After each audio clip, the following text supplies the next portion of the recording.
Hey, Jackie here.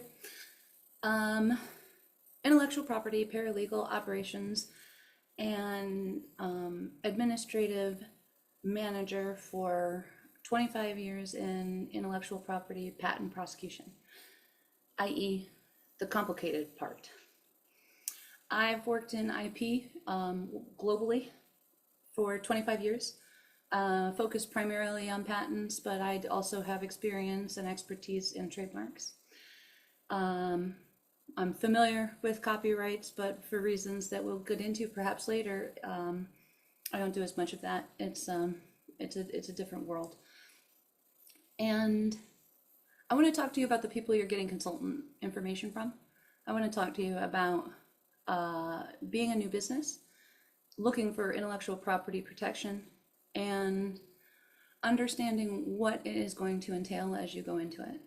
My experience involves the practical and logistical aspects of this, so I will not be giving any legal advice.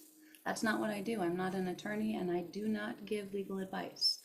I give you practical advice so that you understand what you're getting into as you go into and find your legal advice.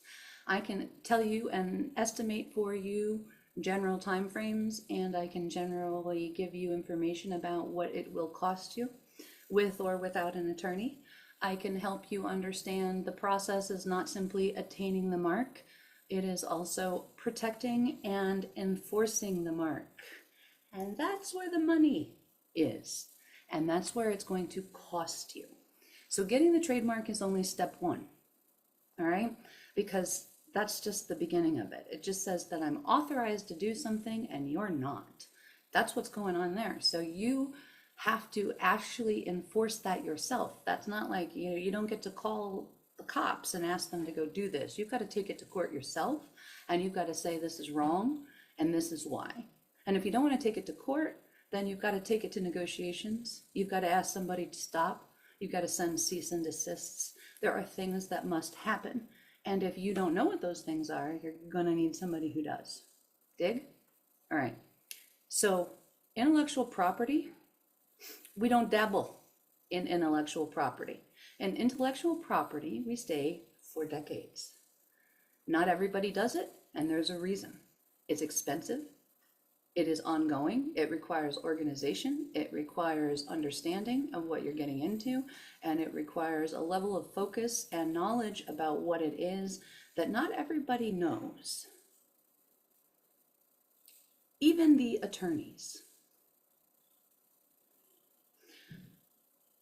Don't take advice from everyone. Friends. If all they're trying to do is sell you the application and they're not talking to you about what happens afterwards, you should find probably a second opinion. Because step one is the trademark. And it's a long relationship and it goes on for a while. You don't file it and check it off the list and it goes away. You file it and it goes into a file and it comes back every 6 months for the next 5 years, and maybe for the next 10 years, and then every decade afterward for attendance. And if you miss it and you don't protect it and you're not enforcing it, then you can't keep it. Okay? That's what a trademark actually will entail if you want to get your stuff and protect it. It's not just a matter of obtaining IP. So be careful as you start this conversation. What I will be able to do is tell you what are some good ideas and some great practices as you go forward if you want things that you think you may want to protect. And you've got some good ideas and you start using them. I can tell you what to keep track of, how to use them to make sure that you are doing what you need so your attorney will have what they need when they file the application, so you can get the earliest dates that you can, and you can get access as early as possible based on when you started using it. That's an excellent practice. Everyone should do it.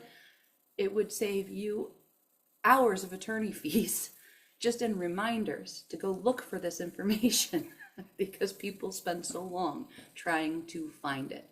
Start a file now. You have a new idea? Start a file now. Keep track of when you're using it. Keep track of when you start.